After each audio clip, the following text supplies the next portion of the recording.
and welcome to the first session of the fall 2019 Cultural Heritage semester of the SunoikisisDC Digital Classics program for the 2019-2020 session. This session we will be talking about digital images and photography, and we have two guest speakers from the British Library who we will introduce in a second. In fact, why not now?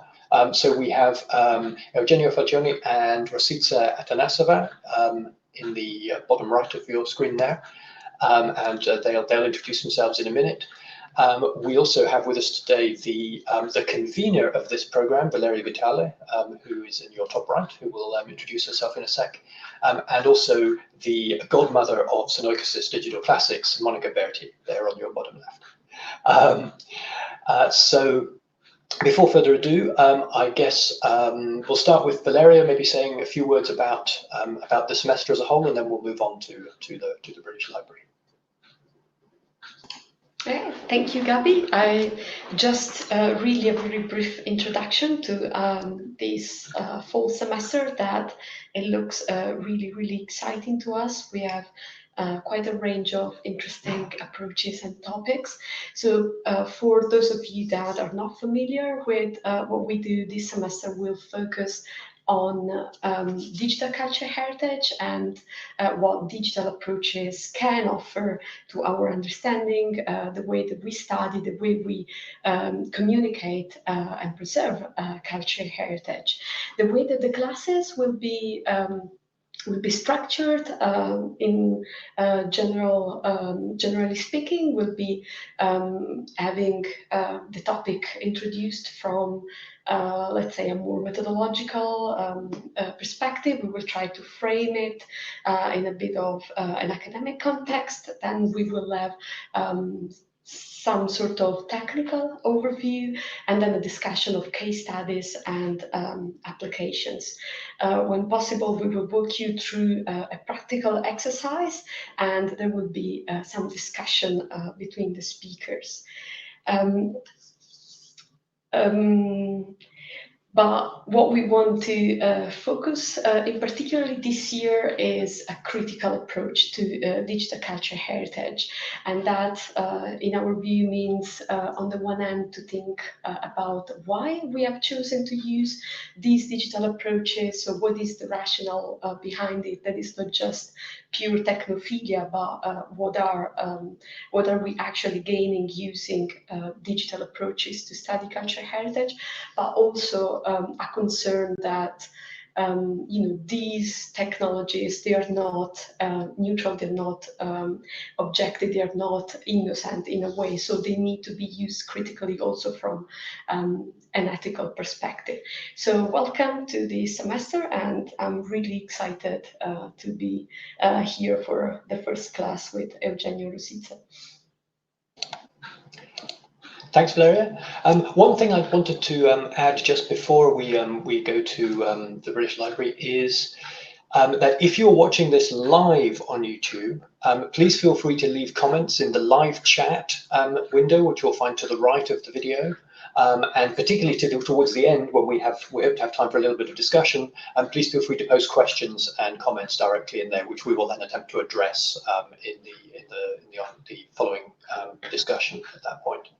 But I'll hand over now to Eugenio and Rossitza, if you want to introduce yourselves briefly, and then I think Eugenio will be starting the presentations. Yes. Hi, everyone. My name is Eugenio, and I am a photographer, and I work here in the British Library. I have a background of studies in history and manuscript studies, so I think I am in the right place because I work with a lot of manuscript here. I'm quite new here, and I was working for several years in the Vatican Library. And I moved here in London less than a year ago.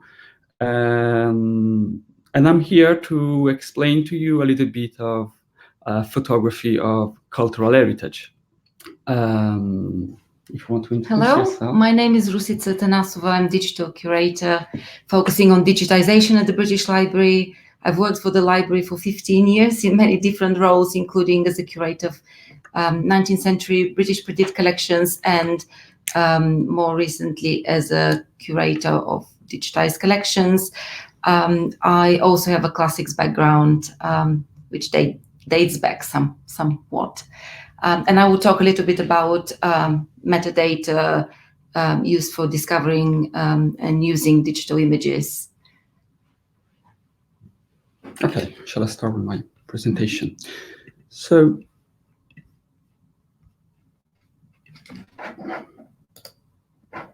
okay, I'm going to start with a really brief historical introduction to cultural heritage photography. So I'm going to start with talking about William Henry Fox Talbot. I know it looks like the first lesson of history of photography, but it's not like that, because Talbot was the first photographer reproducing a manuscript in 1840. And the first manuscript was a page containing the original autograph of Byron of the closing stanza of the Ode to Napoleon. And this is the image, and you can see there is also the watermark here. And this is the first image of a manuscript. What I found really fascinating is that the idea of Talbot was very different from what cultural heritage photography would become later, because he thought that photography was a technology that could have helped young poets and writers to publish their works by their own. So basically, photographing their original, their manuscript, and the idea of Talbot was to save them from the excessive cost of the printed edition. Of course, cultural heritage photography took another direction, but it's quite fascinating what the original idea of the first photographer was about this kind of photography. So now, moving a bit forward, we can start talking about how does a camera work. So a camera is essentially a box with a circular opening through which a lens system projects the images on a surface sensitive to light. This surface in the analog camera is a film. In the digital camera is a sensor. And the sensor is something really, really important. We have to consider that the digital images are made by pixels, and the pixel is just a tiny square of color and is the minimum controllable element in an image. The quality of an image depends on the quantity, the quality, and the density of the pixel. A camera with many megapixels, however, does not always mean higher quality, because the most important thing is the sensor, because a larger sensor corresponds to larger pixels, and the bigger the pixels, the more light it captures, with a more accurate rendering and less noise.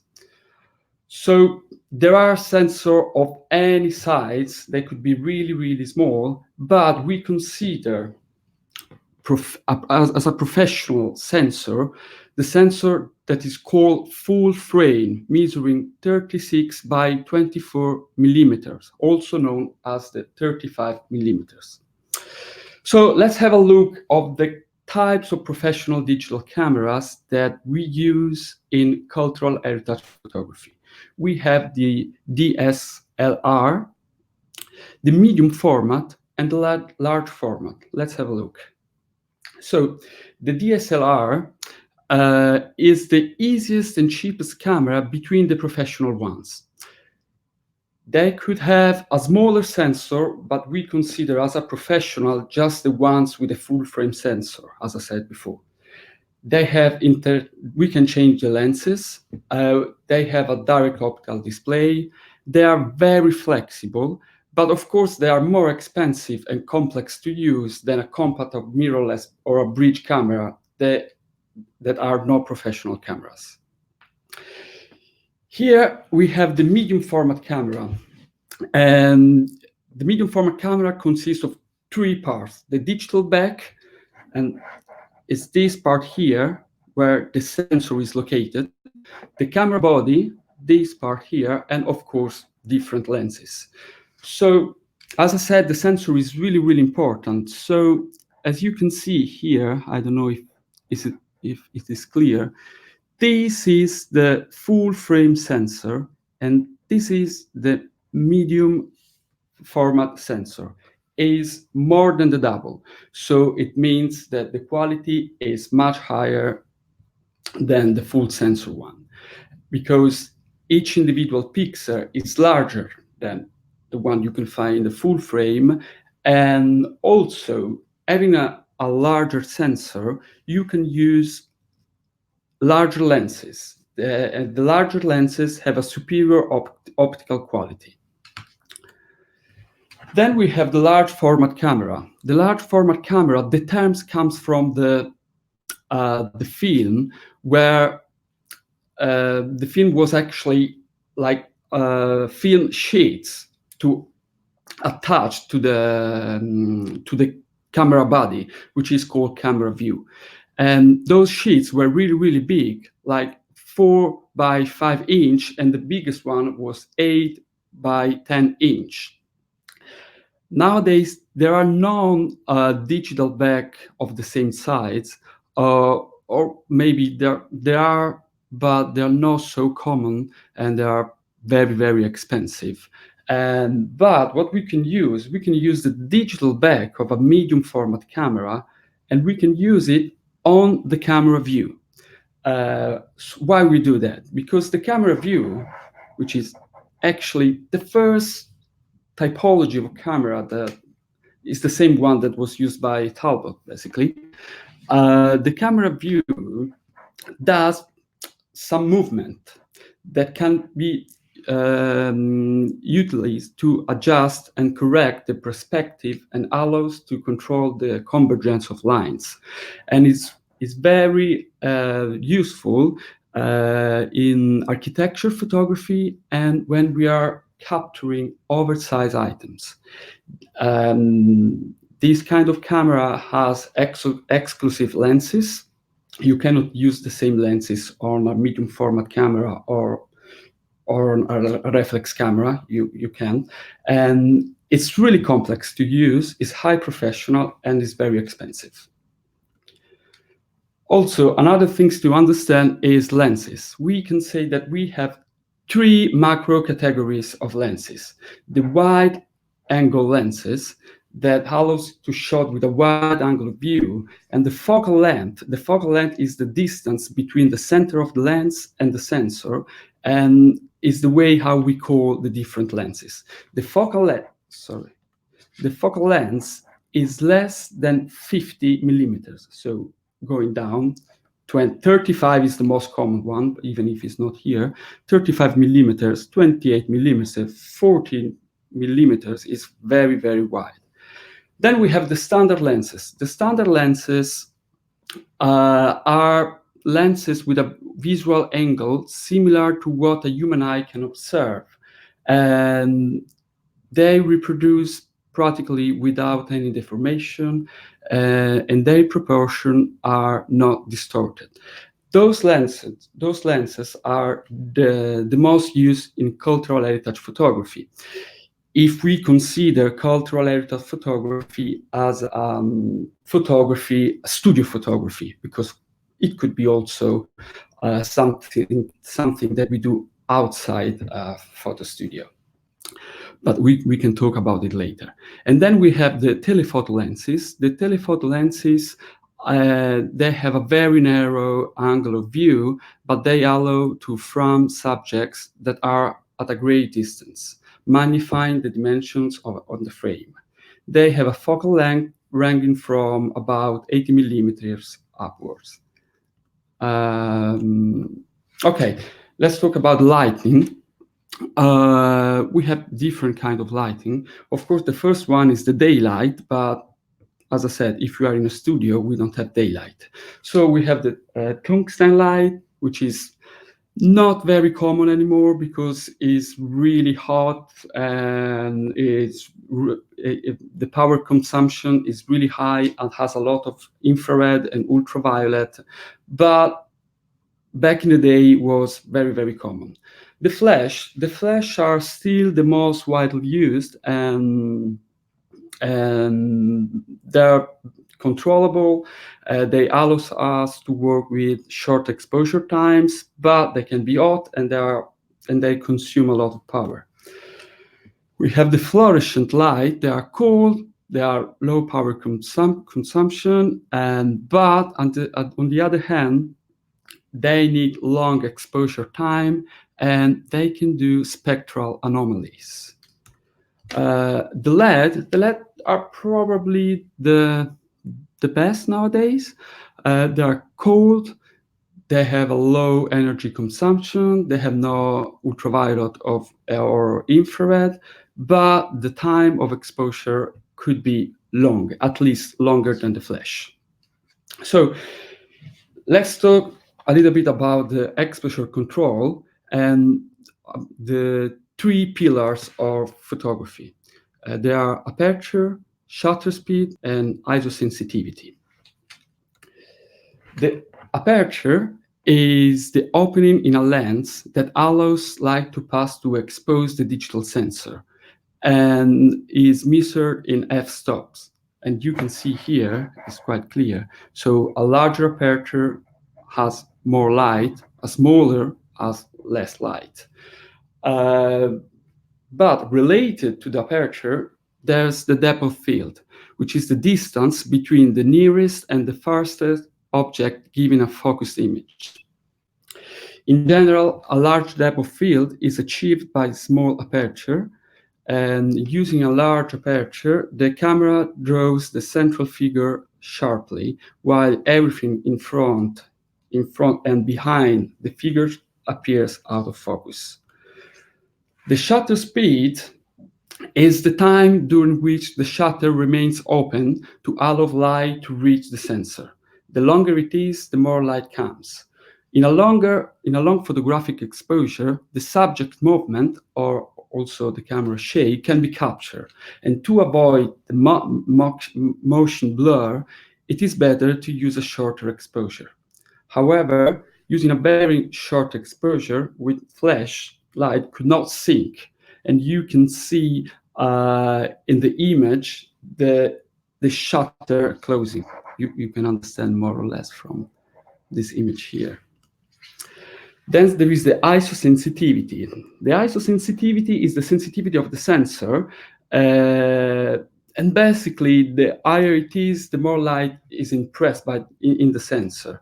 But with high ISO could create a noise. So if it's possible, it's better always to keep ISO at minimum. So this could be the best exposure in a photo studio environment. So a smaller opening to have a good depth of field, but not too small in order to avoid diffraction. So around f11, f12, an exposure time between 180 and 250, but depends about the light that you are using and the power of the flash in case, but not too short and not too long. And also ISO sensitivity at minimum. You don't need ISO sensitivity actually if you have a controlled lighting system. So also we talked about the camera, but we can digitize cultural heritage also using scanners, and they are very common actually. But a scanner can handle only two-dimensional items. It is fast and cost-effective.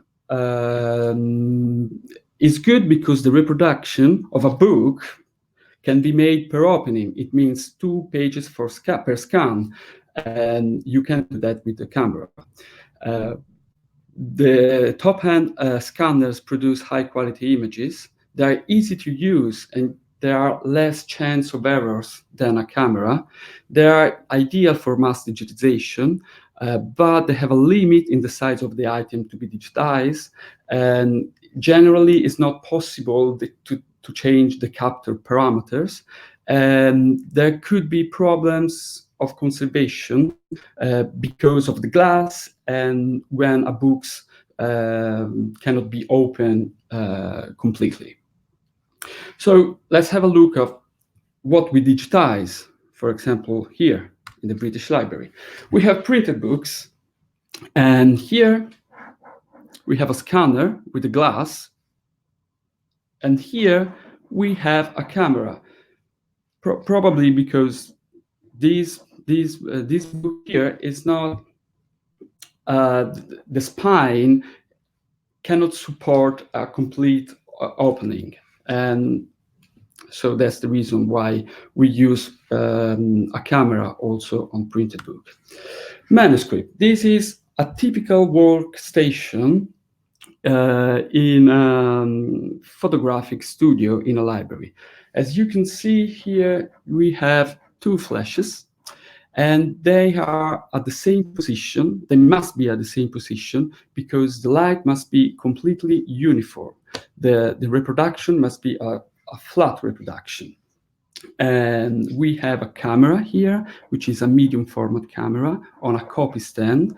And this copy stand is wall mounted and allows us to go up and down, of course, following the manuscript and also the size of the manuscript.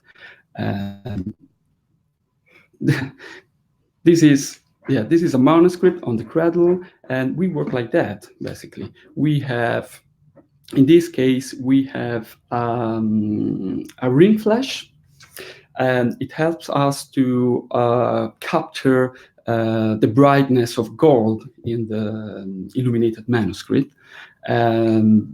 And when we have a manuscript, if it's an illuminated manuscript, it's more challenging, of course. When it's a normal manuscript, when it has no illumination, it takes time to set up everything, but once you set it up, you just going on, turning the pages, and it's quite straightforward, actually. These are the manuscript digitization tools. We use, of course, the color checker, the grayscale. This is a remote trigger.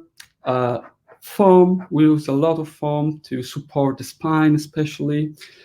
Those two things are called plastic fingers, and we use them to hold the page of a manuscript because we don't have the glass, and it's not the nicest thing to see those plastic fingers on an image, but it's a good compromise between the glass and nothing, basically, and the movements of the page.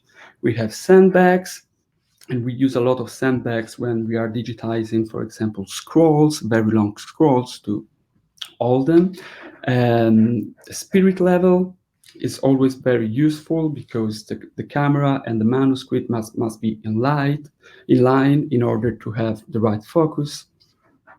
Brush, sunglasses sometimes when the light is too much, and a mask because sometimes a manuscript could be really dusty, and sometimes it's also could be dangerous to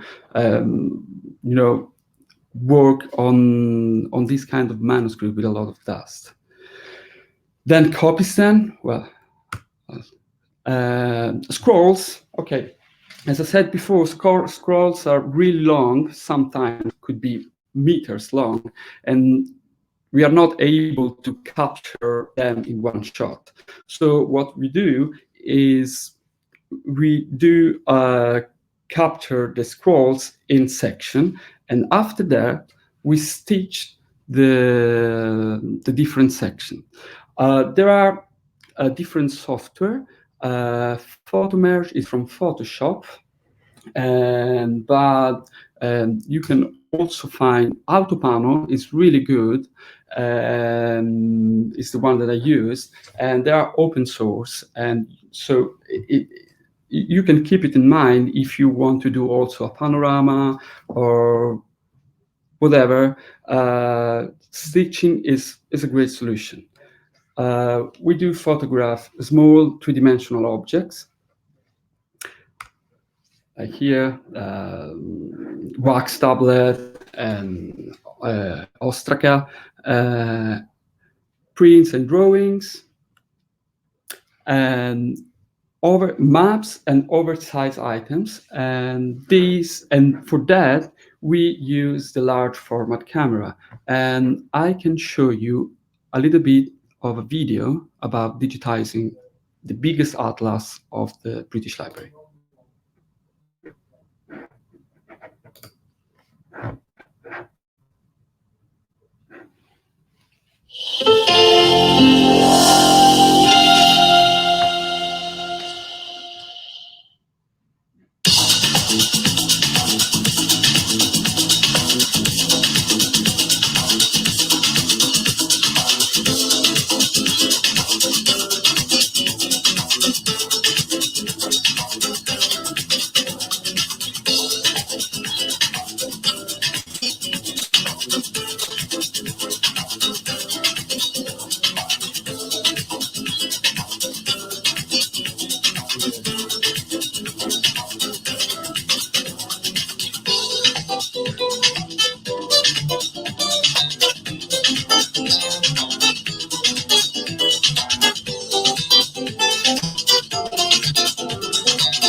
Yes, so as you can see, there's that's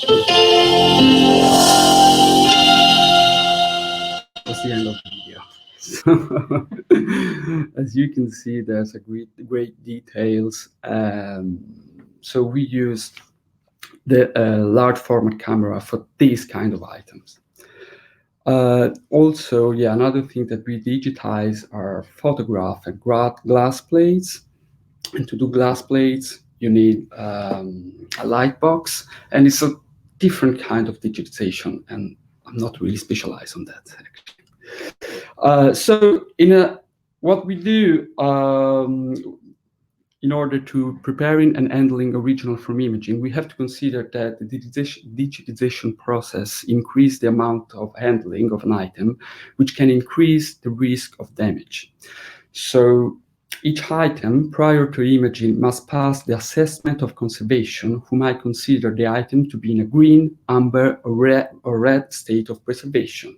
In the event of an amber state of preservation, the conservator will provide the photographer with all the information. And in case of red state of conservation, the item cannot be digitized unless a restoration is done first. Those are basic conservation rules during the imaging. Wash the hands.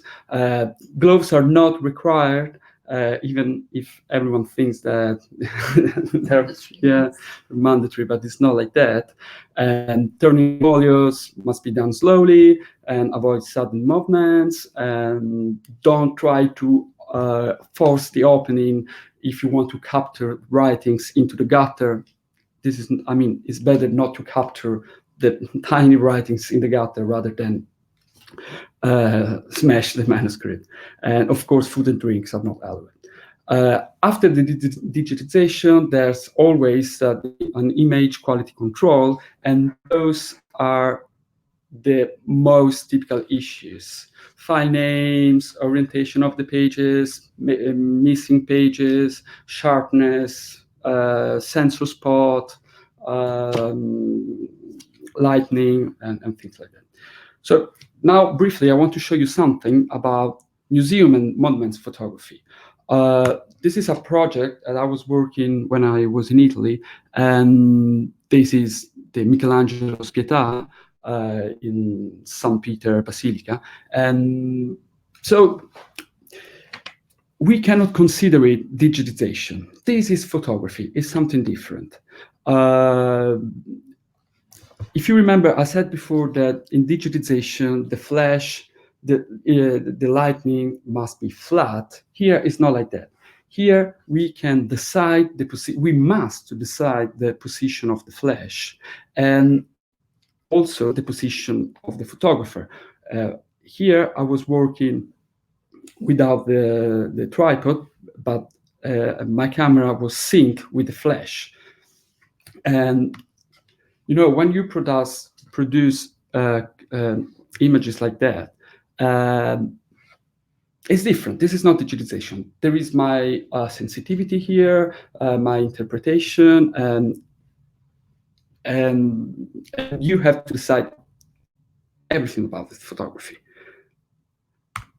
This is also the Michelangelo's Moses, and again, as you can see here, the light was really high, and there is always one light that is stronger than the other one. So one light allows us to illuminate the subject. With the other one, we reduce the shadows. As you can see here, of course, you can still see some shadows, but they are much more less than using just one light. And this is some other images. This is the tomb of Pope Sixtus IV, and this was an incredible job because, yeah, I was here above the monument and working with the camera view, and it wasn't easy. But I think I'm running out of time, and yeah, just well, this is the final image, and those are some details. Yes. Now it's your turn. Perfect timing. Can you bring my presentation? Yes.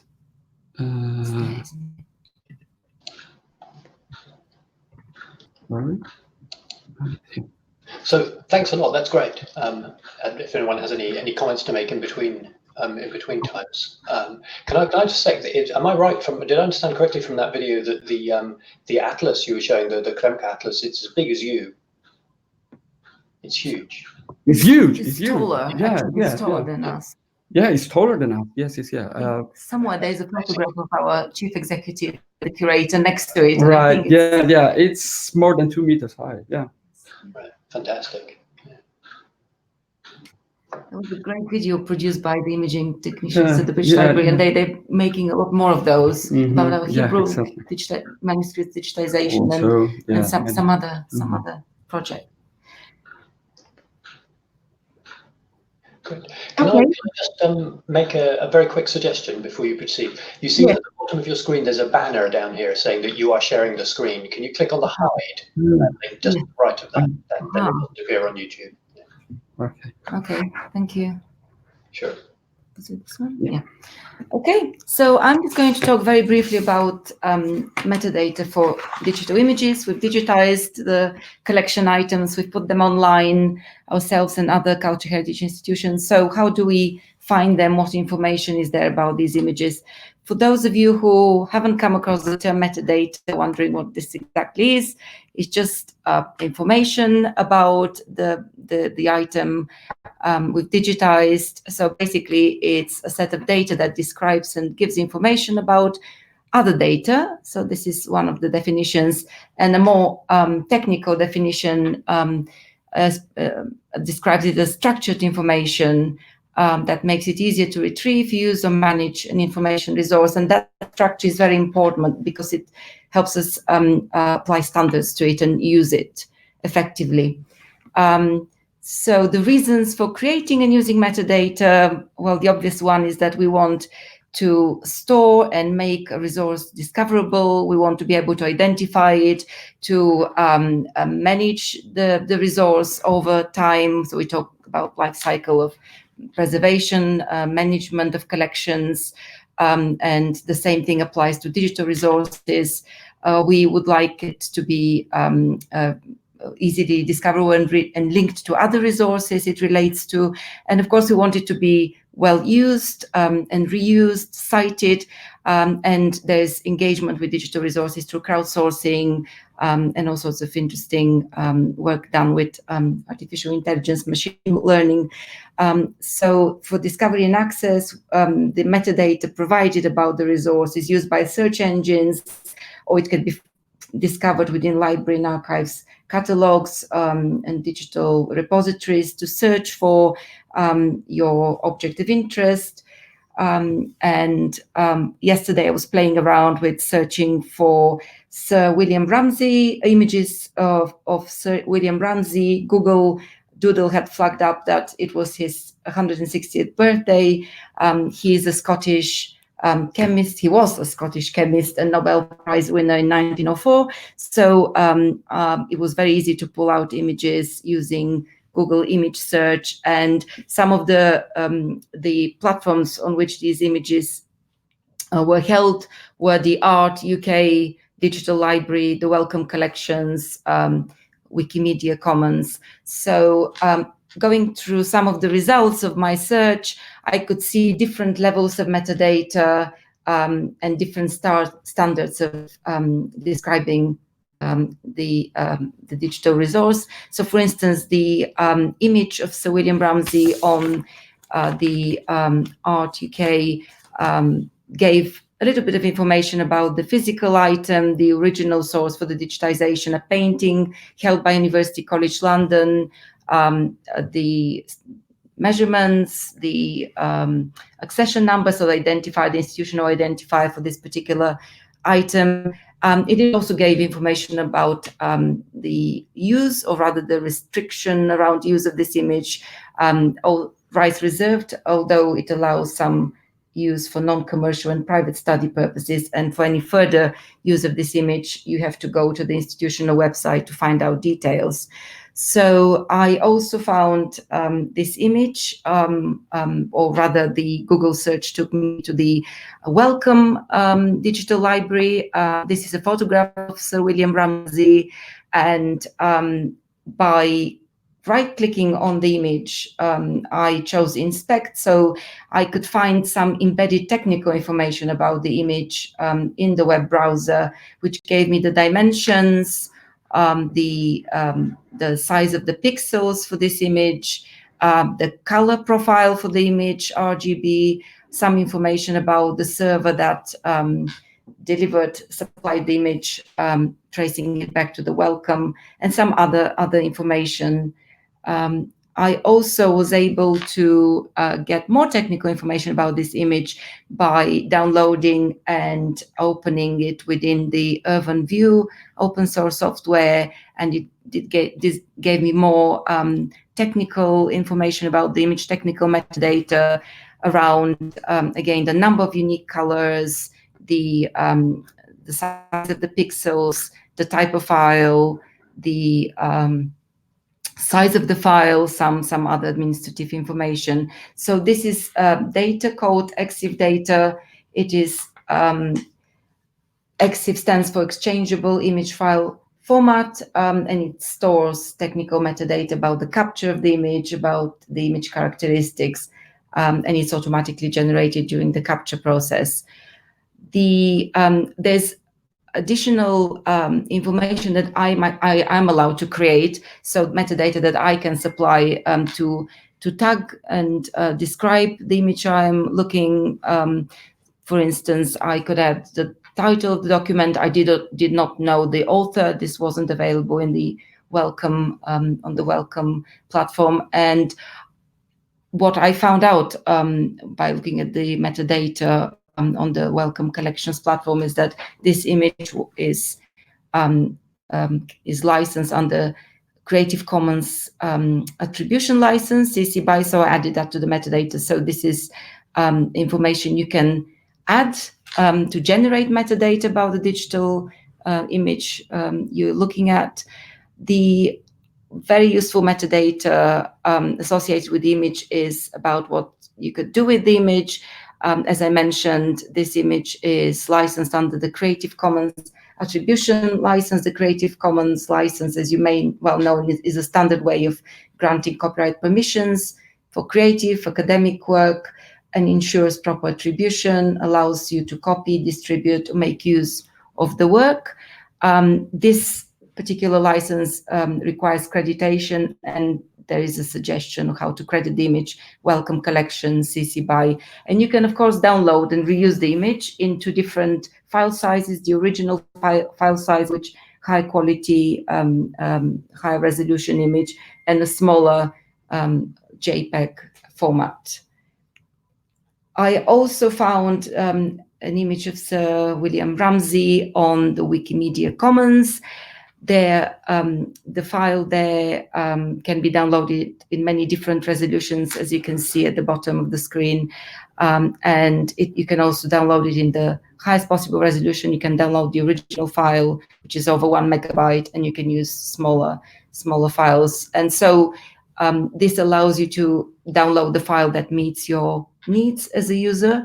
It also allows you to embed links, and it suggests the page URL and the file URL that you can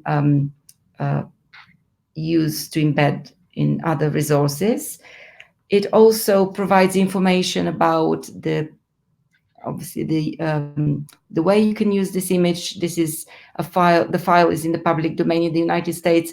So when using those images, you have to be careful sort of what a copyright domain, what copyright law is being applied. So for instance, in another country, we might have different copyright duration and restrictions, and Wikimedia Commons makes that quite clear. So it refers you to a page where you can look about the different terms of use and different copyright information. We also the information provided also talks about the source for this image. So this image came from a digitized copy of the popular Science Monthly periodical, volume 67, and it provides a link to that. So you can find information about how this image relates to the collection item, or seeing it in context, or the provenance for this image, what copy of this particular issue was digitized. So the link takes you to the Internet Archive.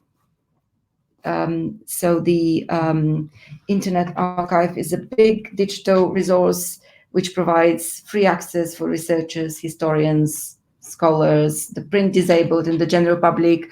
And no doubt this has been used by many of you. And I just pulled out some statistics about the archive, the Internet Archive.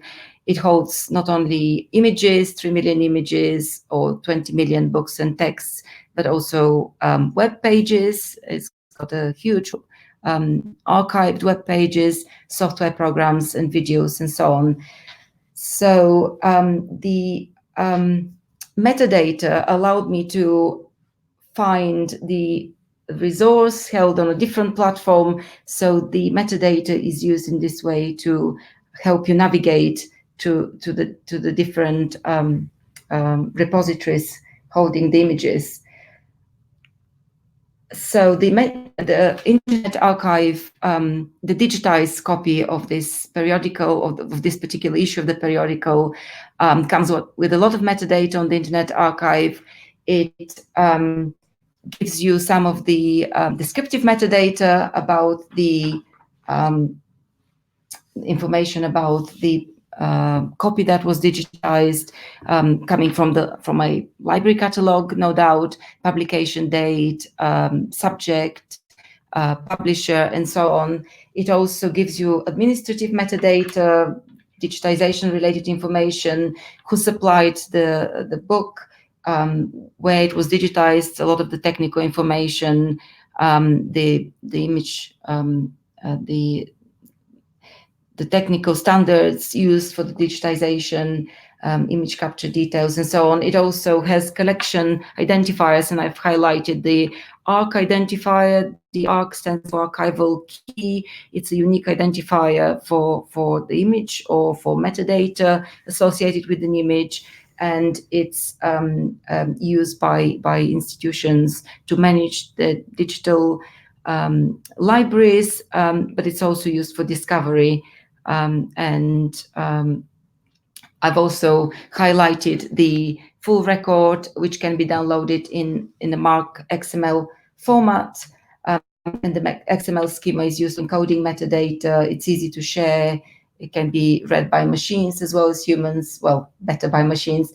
And it's used with different standards. So the MARC cataloging standard for printed and other collection items, but also the text encoding initiative as well. And also the metadata gives you information about the different, there's different types of metadata which you can download from the download options. So for instance, I've highlighted the metadata which is wrapped in this particular format schema called METS, Metadata Encoding and Transmissions Schema, which gives you, it's a wrapper of all the metadata associated with the digital image, digital objects. You can also download the full text, which is derived data, which was extracted from the image. So in this case, at the top, you've got an option to download the ABI file, which is the optical character recognition file for extracting the text data from the image. So there's a lot of information and metadata associated with this particular digitized copy of the issue of the periodical. It also it's also part, this particular issue and digitized copy is part of the bigger digital library, the Biodiversity Heritage Library, and you are able to find related content there, and there's a lot more metadata to help you navigate this resource. You can search not only the metadata about the object, but you can search the derived metadata, the text, so the contents of the digital images, the content of the digital images, sorry. This takes me to also the HathiTrust, which I wanted to mention here as another big digital resource, which has aggregated digital images from Google, books from the World Wide Web, institutional repositories, and you can search again not only the descriptive metadata, but also the full text metadata to find what you're interested in, and it also flags up the options such as full view as opposed to thumbnail. It flags up the different licenses under which you can use the digitized images or the digital objects. Just wanted to mention that the full text search how well this works depends on the quality of the text data, and that depends on the quality of the optical character recognition software and the original item or the quality of the image and how that reflects the original item. So the better the quality of the image and the better the condition of the original item, the more successful the recognition of the characters and the extraction of the text would be, and it would lead to a better keyword search. I want also another place to look for digital images in many different ways, including by color palette. different license terms, is the Europeana Collections platform, which brings together artworks, artifacts, books, music, and many other items, collections from libraries and archives, and the British Library contributes to that. It allows you to download different size of files as well. So again, depending on the user needs and the what you would like to use the images for, you can narrow down your search and use the metadata to help you discover what you need. I also wanted to mention some of the digital images that the British Library has published and some of the places where we've published those images. So we've published a collection of about 1 million images extracted from 19th century digitized printed books on Flickr Commons. It's been possible to publish the freely licensed images for a while, and the images we've published have a public domain license and have been viewed many hundreds of millions of views, in fact, and also have been very well reused. So it's one of the most highly reused collection of digital images from the library collections. People have also been able to tag and add labels to the digital images, which has meant that we can enrich our metadata for those images and improve the discoverability via the British Library catalogue. The British Library has also published images, including maps, photographs, graphical illustrations, book bindings on Wikimedia Commons, again for open reuse. And we've also packaged images, metadata, text data from our digitized collections and published them on a platform called data.bl.uk. We've described the collections there in terms of data format, but also licenses. And we encourage everyone to read carefully the licensing conditions and reuse stipulations because they vary from collection to collection. We've also tried to organize these the data around geographic scope and the originating purpose, whether it's an exhibition, digitization project, research project, and around subject and themes. This particular data will be migrated, is in the process of being migrated to the open access repository that the British Library will be launching very soon, probably later this month. I've also flagged up the digital object identifier because these data sets have been linked with connected with a unique identifier, and this is a persistent identifier. So even if the location of the data changed, the identifier would remain the same, and it would allow the access and reuse of those collections and citation of those collections. And lastly, I wanted to mention the British Library viewer for digitized collections, which is a IIIF compliant viewer. It's based on this standard called IIIF, the International Image Interoperability Framework, which is a set of APIs which allows institutions to share easily images that are held in the different institutional repositories. Many other culture heritage institutions use this kind of IIIF standard. So Stanford and Harvard universities have implemented it in their Mirador viewer. The Bodleian has also implemented it, and as well as the Wellcome. And the different implementations are based on different technical and user needs. So the British Library viewer is part of the universal viewer kind of family of IIIF viewers. And it allows you to reuse the image. It has a clear license information, what can be done with the images, metadata associated with it, a link back to the full catalog record for the physical item, and it allows to browse, zoom, keyword search as well, where we've got text data behind the image, allows sharing embedding, downloading in different resolution. And just to mention what enables sharing of those images together with metadata, correct presentation, license information, searchability of those images, is the metadata which is wrapped up within this format called JSON, and a JSON file, which you can see on this image. The JSON file is used as the kind of the IIIF manifest, which is shareable and can be used to be opened within the different IIIF viewers. And I've summarized some of the different types of metadata that I've talked about briefly: the administrative metadata, descriptive metadata, structural metadata, and presentation metadata. Some of the standards that I touched upon, such as unique identifiers, DOIs or ARCs, schemas such as the METS. The Alto is the schema for layout and text objects.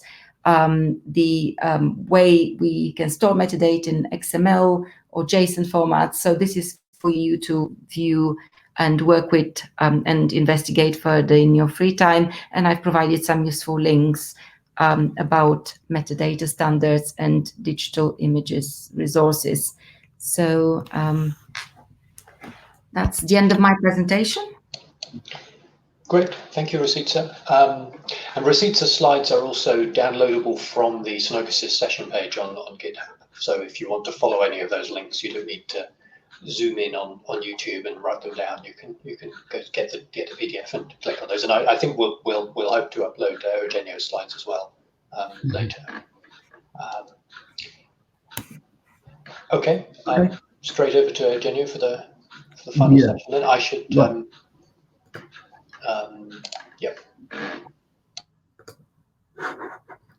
Yeah, so this actually belongs to the first part, but yeah. So just to give you some tips to how to do photography by your own, even if you don't have a professional camera. So if you shoot indoor and you can use the flash, bring a tripod with you. It allows you to use long exposure time rather than high ISO. And this is very important. If your camera is not performing and you have to photograph a large item, do not try to capture the whole subject in a single shot. Get closer and take more shots of it. Then stitch this together. Again, the stitching is very useful and it's really easy to do. It's basically automatic. So if you have a big manuscript, don't try to capture the entire page in a single shot, but do it separately. If the ink has faded, try the raking light, and we talk about it later. And if you are outdoor, consider that not all hours of the day are the same. Morning and evening are the best. So keep in mind those things if you want to do some photography. So now we are going to talk about image manipulation, but also about some photographic techniques that help you to enhance the content of a cultural item. Let's talk about those techniques. And we are going to talk about raking light, transmitted light, infrared, and ultraviolet. So raking light is a technique where the only source of light is located at an oblique angle in relation to the surface of the atom capture. It helps you to reveal the surface texture of the item. And let's have a look. This is a manuscript, and this image here is the standard image of a manuscript. This other one has just one source of light from here, as you can see, and you can actually understand much better how is the status of conservation of the manuscript. If you have a look here, this comes from this one and this comes from this one. You can see that the face of this angel is this one has been the pigments are not there anymore and the parchment has been erased. Again, this one, I just want to do that because I want to show you this is a palimpsest, and you can see the lines where the palimpsest has been erased by scrubbing the parchment. Also, you can use these techniques on frescoes. It's quite impressive on frescoes. And those images are very, very helpful to conservators and art historians also. This is a painting I've done in the Vatican, and this is before and after the restoration. And with the Rainkill light, you are able to see where the damage are, and of course they have also the original, but to study it is very, very useful. Transmitted light is the technique where the light source is located behind the item and the light passes through the subject. And we use it a lot to recover the watermarks in manuscripts, but you can use it on paintings, and many other things. Ultraviolet photography. So now I'm going to talk about ultraviolet photography and infrared photography, but I'm not going to talk about multispectral imaging. This is just photography. There is no computational analysis, and it's not a scientific work. So ultraviolet photography is what you can get using ultraviolet lamp, black lights, using usually they are 365 nanometers, and you can use those lamps to increase the contrast of an ink that, for example, is faded or erased, like an inscription or palimpsest. Again, palimpsest. Here, with multispectral imaging, you could try to remove the top text and to increase the lower one. But with ultraviolet photography, we are not able to do that, but you can see much more about the text. And yeah, this is the same day I've done this project on Michelangelo's Pietà. I've done the ultraviolet to see the status of conservation of the statue after 40 years of the attack made by a crazy man in 1972, if I remember well, that with a hammer destroyed part of the face and part of the hand and the arm of the statue. And here you can see this fluorescence, and the fluorescence actually is the glue that keep attached the marble. And after 40 years, I can tell you, I mean, not me, the conservators can tell you that the state of conservation is still really good. Infrared photography is a little bit more complicated because every camera has a sensor, just as a filter just in front of the sensor. And to do infrared photography, you have to remove this filter. It's something not really complicated, but I mean, I can do that, but it's quite cheap to remove the filter from the sensor. And once you remove the filter, you are able to capture images in infrared. And what the infrared does, as you can see, some kind of inks, like the papyrus, the vegetable inks on the papyrus, are really reflective in infrared, and you can increase the contrast of those inks and see much better the text. And it's really easy to do. Here, in this other manuscript, we have mold, and the infrared pass through the mold and makes the mold invisible, and you can read much better the text. This is the same page. I was trying to recover the text, but I discovered something different in the illumination. As you can see here, the red pigment covers details that originally was different. This is a manuscript with iron gall ink. The iron gall ink is an ink very common in the 14th, 15th, 16th century, actually until the 20th century. And when it's on a paper of a bad quality paper, this ink has penetrated into the paper and has started to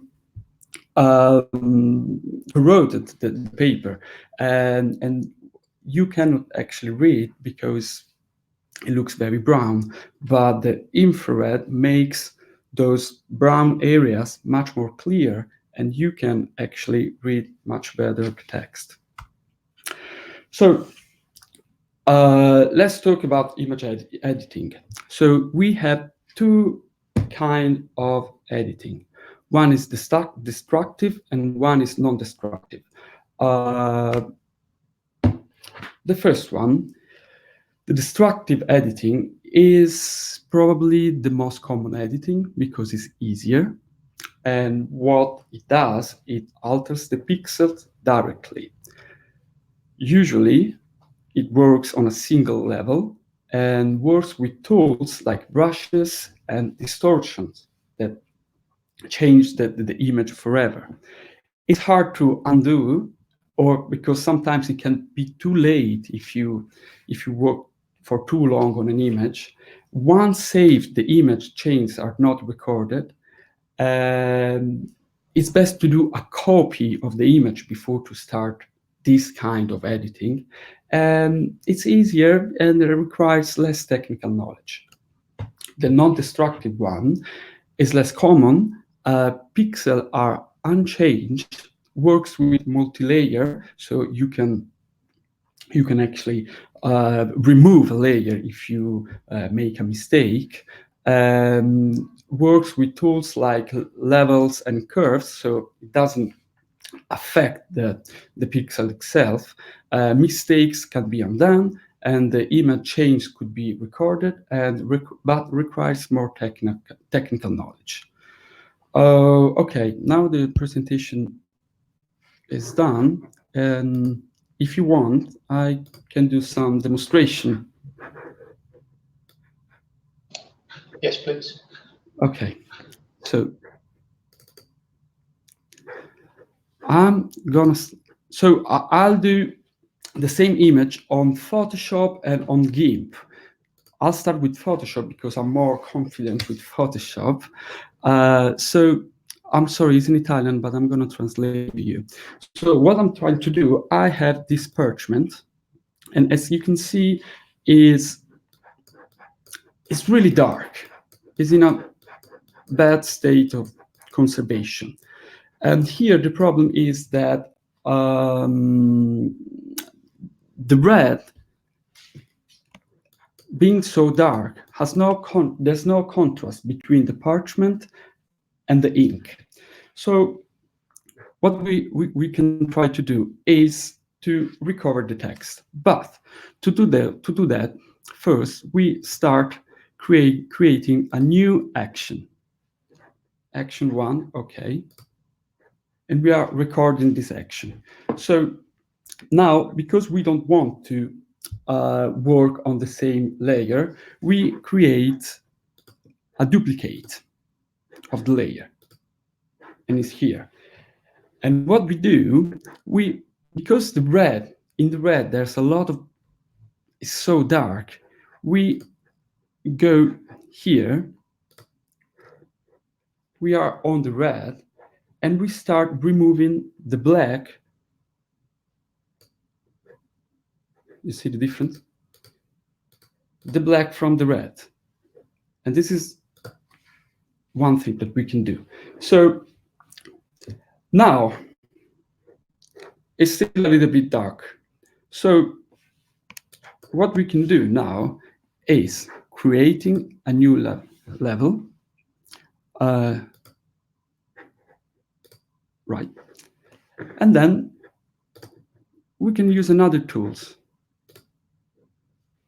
Substitution of color, and we can pick, here, you see, we got this color here, and every time it changes a little bit. But what we can do now is, let's see if we put a little of brightness on the red. You see? So, and maybe we can try to add other shade of red. Let's see here. No, this is too much. So let's go back.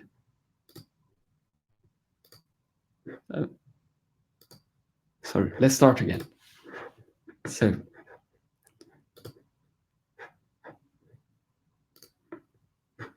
sorry.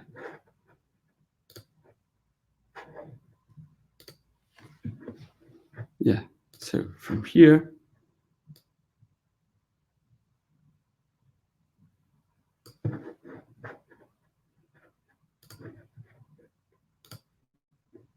yeah, yeah, it's better.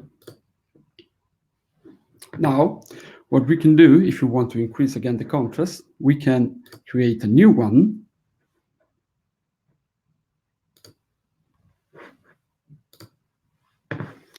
And we can work a little bit on the levels to increase the contrast of the black. Okay, now if we go back here, we have everything saved. So we can go back to the original one. And I think you can see the difference. Now, what we can do is save this action. Okay, we can stop recording and we can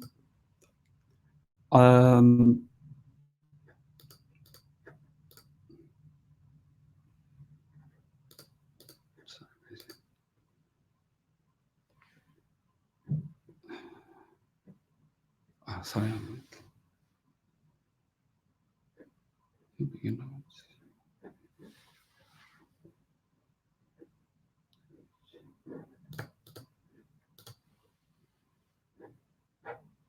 Save here, sorry. Okay, I create let's call it, yeah, set one, it's fine. And we can save it.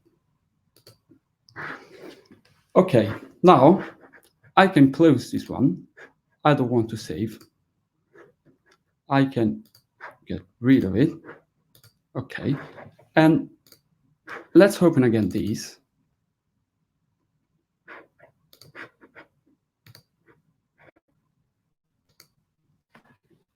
Okay, let's go to the folder here called Actions, and let's open it. Here we have the action. Yes. So, and the action is just a file that you can save, and you can, it's the size is nothing. So in this case, you can provide the image and the action file, and when you, and everything is clear. Every changes is completely clear, and I think it's the best way of working T4 JPEG files. Is that action file that you've saved in an open format? Sorry? The action file that you saved, is that an open format that can be read by other tools? Well, I think it's just for Photoshop, actually. Yeah, and you can't open it in a text editor and No, read it as a human. I'm not completely sure about that, but I think so. Okay. Okay, we can try to do the same thing with GIMP.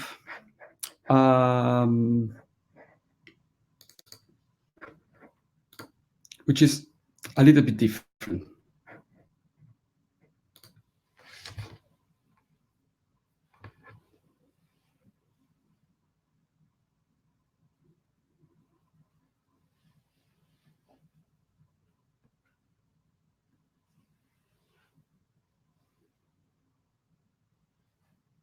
What's going on? The first difference is it's very slow to open. Yeah. Maybe let me.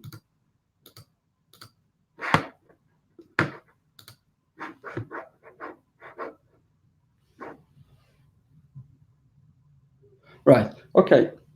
So here,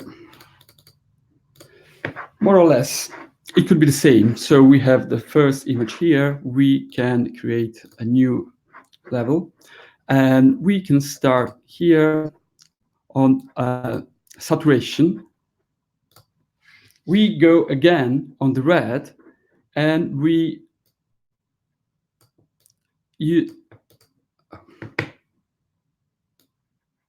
yes, with more light on the red. So we are doing something similar we have done before. And yeah. So yeah, this could be a little bit better. Again. Then we can create another one, and now we can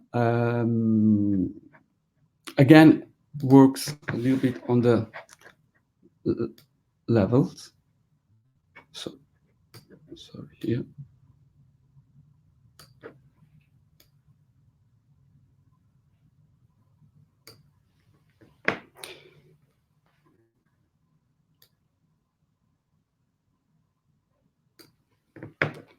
It's not exactly the same, but for sure it's more visible than before. So you can do the same on GIMP.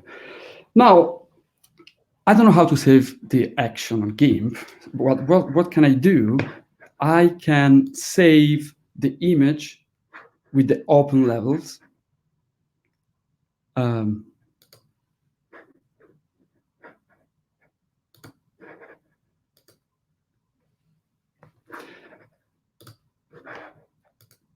So yeah, now we have this image. You can see the sides, it's much bigger.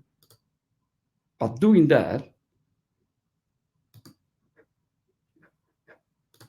you can open the image and everything is in here. And you can keep working on it or just flat all the levels and have a single image that you can use as you want. Okay? So yeah, this is basically the demonstration. Gabi? Great, thank you. That's great. So I think, yes, in terms of the exercise that the students will perform, they will be just doing this using GIMP unless anyone happens to have Photoshop themselves, because GIMP is free software and Photoshop can be quite expensive. But I think using the images that you've made available, that we've linked to from the session page, they can have a go and they can play around with the color balance and the levels and so forth in the way that you've demonstrated, and try to get some results from that. And our students, Valeria's students, I should say, can bring them bring their results to class next week and discuss in more detail. That people in the rest of the world can also discuss them with their tutors as appropriate. That sounds cool. I had a question actually for Rossitza, briefly, which might lead to a further refinement of the exercise. Actually, this is a very naive question. Do all digital image files have embedded metadata? They should, yes. Although at the British Library, I don't think we make use of the technical metadata. We use Premise as a standard for preservation metadata, and that records the file format, the technical specifications around the file. So that is preserved, but it's extracted. We don't preserve the technical, the embedded technical information as is, but we extract certain information. Yeah. but there should be some embedded technical information, yes. Correct. In... So another thing that we might ask people to have a look at for the exercise here is, once they have these images, have a look at the image metadata. Yes. Yeah. So I saw that you were using the Irfan View viewer to view metadata. Can you view metadata? Because I'm used to it, and that's something that I've been using for a while. That's why. But we can maybe design it around GIMP as well. Just have a look at. I can have a look at. Can you see image metadata in GIMP? Is that and Photoshop and things like that? It should be. Okay. So maybe explore that. Look at what image data you can find in the images that you're manipulating and in whatever else. And we'll discuss that a bit next week as well. And stuff. I think that would be quite a cool thing to do. Okay. One thing I also like to. Sorry. No, go ahead.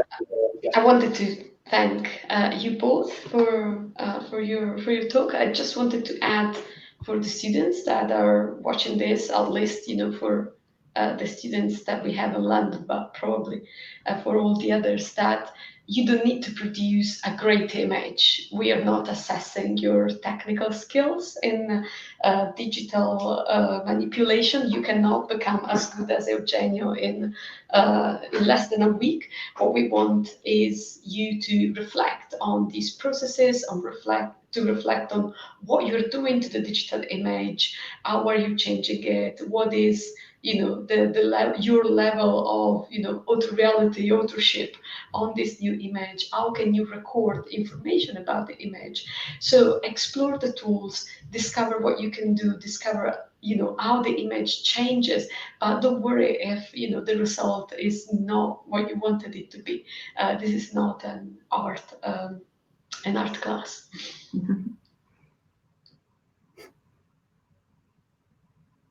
Great. Okay.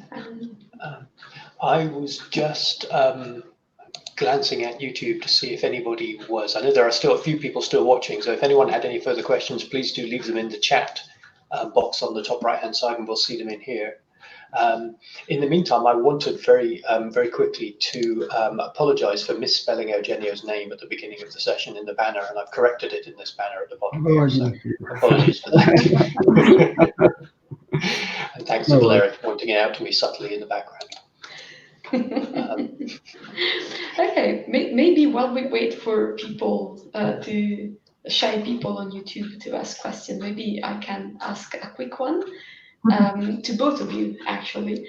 And when Eugenio was showing his wonderful pictures of the Pietà and the Moses, you were saying that of course, when you do, let's say, artistic photography, that is not digitization. You are taking a picture of an object. You're not creating a digital replica or an imaging of an object. Then, of course, your authorship emerge clearly, and there are a lot of choices, and where do you put the lights and everything. And one can recognize your style, your, let's say, signature. But that is absolutely true. We have favorite photographers and things like that. But how much is that different, or how much of that there is also in the process of digitization? And for Rossitza, how much that is recorded? So how often the person that actually performed the digitization is recorded and credited as the author of the digital object? Do you want to start? Just it's in the metadata. I mean, our name is in the metadata of any image that we produce. So in a way, that's our signature in every image we produce. And also to answer your question, I think that, as I said, yes, there is a kind of signature in. Sorry, can you just repeat your question, because I'm a little bit lost. It was just about the levels of authorship. If you think that how far is a digitization from the same? The same way, well, but we're trying to standardize the process. So yes, we are something about the process. Yeah, we are I mean, there is a big difference between photographers and imaging technicians. If you use a scanner, you are doing a copy. If you are using a camera, even if you are doing a copy of a manuscript, it's never like a copy as a scanner. There is always, even if we try to standardize our process, it's something that still remain the way as a photographer does his job, basically. So we follow some standards, but I think that there will be always something that is very personal. But I mean, sometimes it's not understandable because everything is very similar in digitization.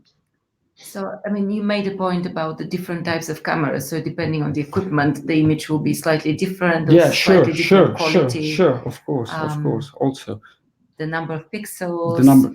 But the camera, we try to standardize. We try to document what equipment, obviously, the image was taken on, and what color profile and what color. Everything is standardized. Yes, From that point of view, everything is standardized. Yes. Color checks, and we don't necessarily make that information publicly available. We do have this information as part of the management of the workflow, digitization workflow. As Eugenio was saying, in the imaging studio, because the British Library Imaging Studio is digitizing our collections as part of our internal work, but also there is digitization for commercial purposes. Sure. The metadata that we capture within Photoshop records some other information, of course, and that information is used for different purposes, depending on what type of digitization, whether it's internal or commercial digitization. But we do have information about who captured the images, what device, the process they were following. There are some decisions made. I think you're more kind of qualified to talk about that, as to whether, for instance, we capture everything on the page in one shot, or whether we sometimes insert backing paper to prevent from seeing the edges of the item. So there are certain standards depending on whether the digitization is for preservation purposes primarily, or commercial purposes, commercial purposes, and so on. So decisions are made whether how images are cropped, and certain decisions are made in. But once the decision is made for the project, it should be documented. It should be sharing the information for the digitization. As I said, when the data.bl labs launched and we put their data sets with images from digitization projects, we were into kind of trying to find out what information is available about the project, why the images were captured, and sort of that might have explained why they were captured in a certain way, what information may have been lost. But we are working on standardizing processes and documenting them very well, and making as much information as possible about the process. Yeah, sure. And also some project has slightly different standards. I think that something that is not just the British Library, but something that we need is a standard of digitization, because we should consider the copy that we are doing as something that can survive the original. And so I think it's important to have a unique standard. Every as Rossitza said, we have different standards that we are following. So there are standards at the British Library, technical standards, which all our projects would follow, unless there were good reasons why there will be deviation from these standards. And sometimes cost plays a role as well, in terms of what equipment is used and what process. But it's all dependent on the condition of the items, the type of format, and what is the best capture device for it. And there are international digital imaging standards, such as Metamorphosen, which is published by the National Library of the Netherlands or any institution in the Netherlands. There's the FAGI guidelines, which are published in America. So there are best practice cultural heritage digital imaging standards, which we are following, but we have adapted for the purposes of the library collections. Great, thank you. A big topic, I would say. We also have a question from one of our viewers on YouTube. This is a question from Hannah, who asks, you can see it in the comments there on the right, with digital editing, Photoshop, GIMP, etc., you can draw onto an image, and she was wondering, is digital restoration or other kinds of edition something that's ever done in that way? Sorry, I can answer that actually. I know for sure that no, we don't actually. You guys don't. We But just create a copy of the original as it is. This is actually an issue because we have to consider what we want to do.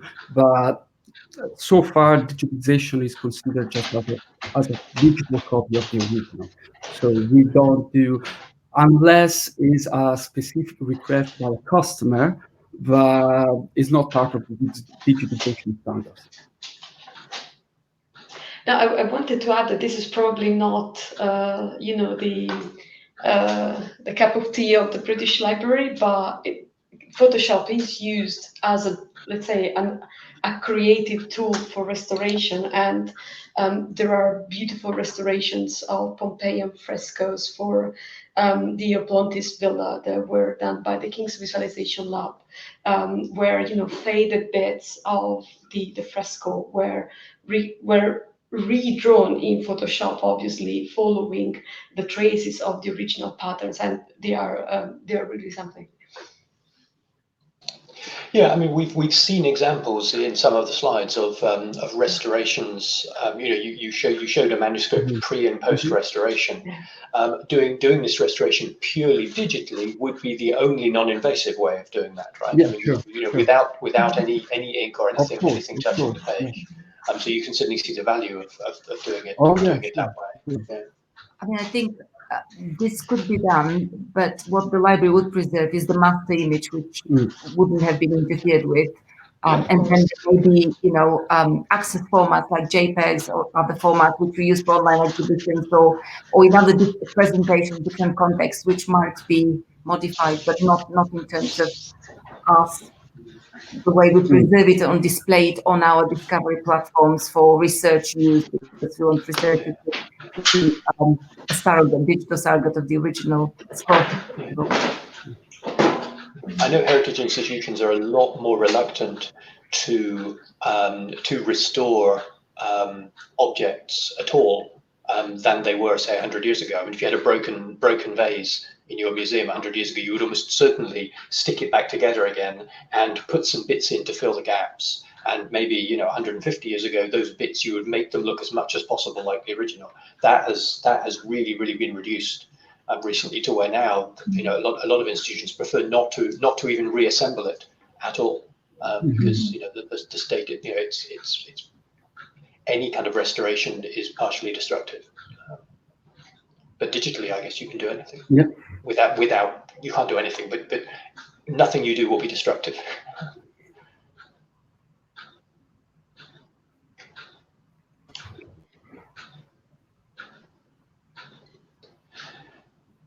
Okay. No other questions have appeared over there, and we have already kept Eugenio and Rossitza a little bit longer than we'd originally said we would. So unless anyone here wants to say or ask anything else immediately, no. No, just a pleasure to present. It will be very interesting to see what kind of questions come out of the discussion with the students. I think one of the suggested readings is about actually using text and searchability of text based on images, digitized images of newspapers. So that would be very interesting. And that particular collection, the Burning Newspaper collection, will be published actually as part of the GIST historical text data. So it will be very interesting to see what kind of conversations come out. But yes, it's very pleased to have been able to contribute to this call. And thank you for introducing some very key topics of this year, like standards, documentations, metadata, objectivity. These are all themes that will be recurring throughout the semester. So thank you very much for Great. introducing them for us. Yes. And to everyone watching, please join us next week when the session will be run by Valeria, myself, and Emma Payne, and Alicia Walsh, who will be talking about 3D imaging this time. And there will be yet another exercise given at the end of that. So thank you for watching. Thanks everyone for taking part, and see you all next week. Bye. Bye. Bye.